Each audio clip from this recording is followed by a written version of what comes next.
広末さん超え69キロ超過スピード違反をしたことありますか？仮に罰則を受けた場合説明会見しますか？これ山本太郎さんでしょ。69キロだったのすごいね。僕ね、最高で高速道路で130キロぐらい日本では出したことがあるから50キロかな。あれでも普通車だから100キロだからプラス50キロか。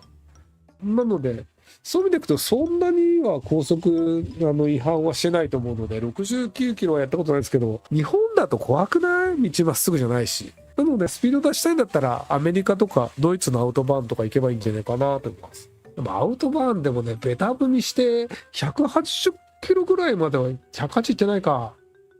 160キロぐらいまでは行ったけど、やっぱりね、車高がそれなりに高い車なんで、揺れが結構あるので、だからまあ、スポーツカーじゃないと、やっぱ180まではちょっと僕は怖くて出せないなという感じがしますね。衆議院選挙でれいわ新選組の議席数は1になりましたが、今後山本太郎不在まできつかやつありますか？ないっす。だってあれも令和が勝ったわけじゃなくて、自民党がなんか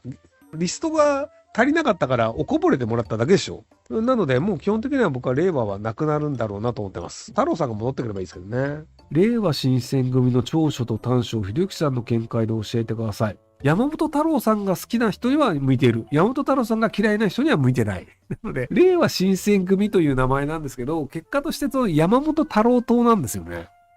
例えば立憲民主党とかって立憲民主党的な考え方ってあるじゃないですか。自民党も自民党的な考え方があって、その自民党の党首が誰になろうと自民党的な方針はあまり変わらないじゃないですか。令和新選組だと山本太郎さんだし、NHK 党だと立花隆さんだし、っていう感じで党首の考えがイコール党の考え方。なので、党首に逆らったらもうこの党にいられないよねっていう状況が変わらないっていう意味でいくと、やっぱりその党首のワンマンっていうのがあるんじゃないかなと思いますけど。自民党だとその自民党の党首と揉めたとしてもずっと自民党にいられたりするので、なのでそういうその幅の広さっていうのが必要かなって考えるんですけど、でもそう考えると共産党も中小企業ですよね。C さんに逆らうといられないらしいんで。そういう意味でいくとやっぱりワンマンインディー政党の枠に共産党は構造的に入っちゃうのかなと思いますけど。まあ、立憲民主党も公明党も共産党も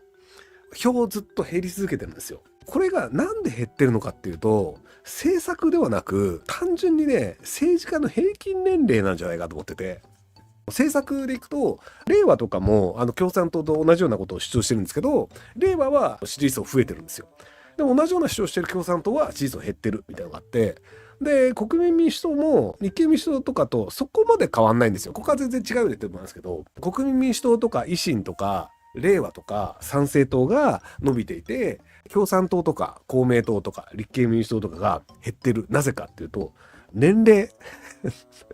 老人集まっててなんか話聞いてくれなそうっていう、老人が集まってるとこに未来はなさそうだよね。なのでチーム未来受かったりっていう絵面って結構大事なんですよ。令和もやっぱり山本太郎さんっていうもともと見た目のいい人がいて、で女性が前面に出てるじゃないですか。社民党も女性前面に出てたんですけど、やっぱおばあちゃんじゃないですか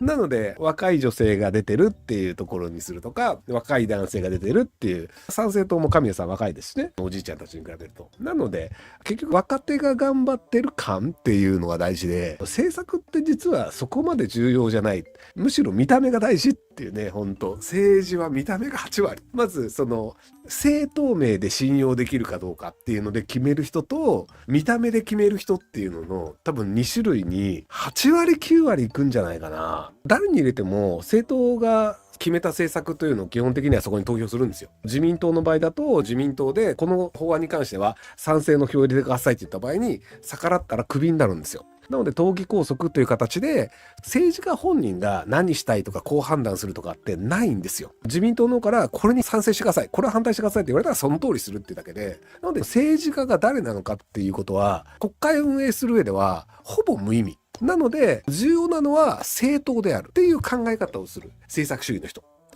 と、ぶっちゃけどの政党に入れても大して変わんなくね日本。どうせ経済成長もしないし、高齢者どんどん増えてって、若い人たちのやたら税金とか社会保険料とか取られてって未来ないよねっていうのは変わらんよね。少子化変わらんよね。じゃあもうどれに入れても変わんないんだったら、せめて自分の一票を託すんだからイケメンとか美女のがよくねみたいな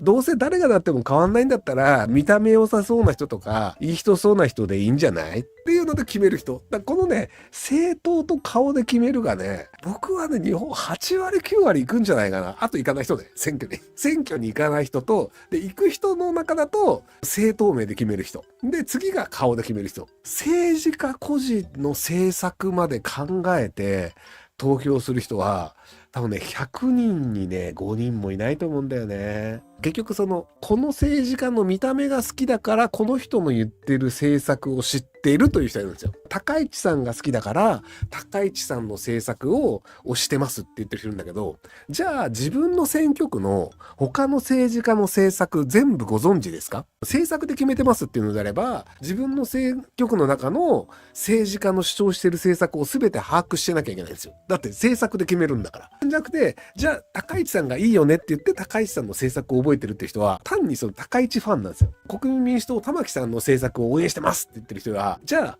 選挙区の他の政治家の主張って何なのっていうのもスラスラ言えるんだったらその人は政策で選んでるんですよ。でも玉木さんの政策しか言えません知りませんって人は、それ玉木さん選んでるだけやんっていう。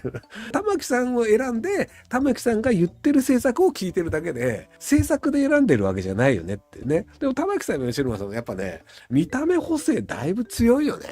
だってもう吉野さん50だけど50に見えないもん。だから多分政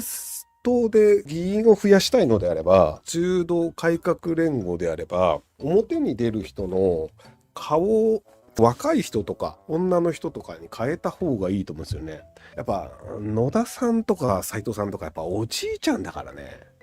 ヤフー政党マッチングを使う人ももちろんいますけど、これ 1% 以下だと思います。話し方も重要違うんですよ。これもうね、よくある誤解なんですけど、気に入った人の話し方を聞いて、あの人は話し方がいいって言ってるだけなんです。自分の選挙区の全員の候補者の話し方を聞いて、この話し方はいいって言って選ぶ人はまずいません。なんか有名な政党の人が駅前で喋ってるな、ふーんっていうのを聞いて、あ、ええやんって思うとか、玉木さんが好きだから、テレビで見て、玉木さんが喋ってるの見て、あ、玉木さんこういう感じなんだ、へーって言ってるだけで。なのでこれは単に自分が気に入った人の話し方を良かったって言ってるだけなんです。第一優先事項と第二優先事項で、みんなね、第一優先事項を実は政党とか顔で決めてるっていう。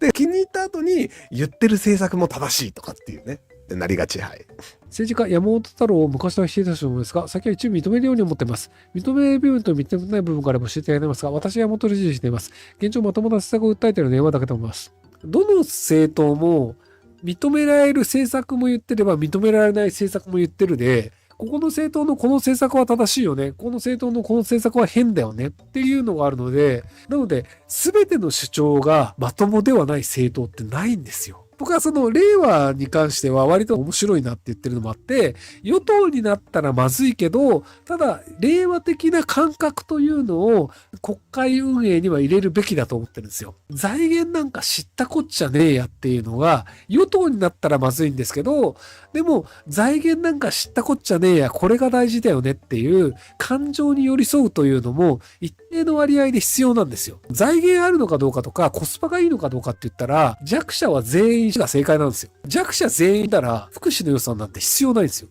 コスパですとか費用対効果ですって言うんだったら、弱者全員明日から見てくださいが一番コスパいいんですよ。もちろん減税もできますよ。福祉にお金がいらないから。で、それって国家としてどうなのってなるでしょ？そうすると弱者を助けるのに財源なんかないんですよ。だって弱者を助けたことでそのお金が返ってくるわけじゃないから。だから財源がなかったとしてもこういう人たちは助けなきゃいけないよね。こういう弱者が楽しく生きられる社会にしなきゃいけないよねは必要なんですよ。ただ与党になったらまずい。なのでバランスを取る必要があるよねというところで今日は終わりにしたいと思います。はい、お疲れ様でした。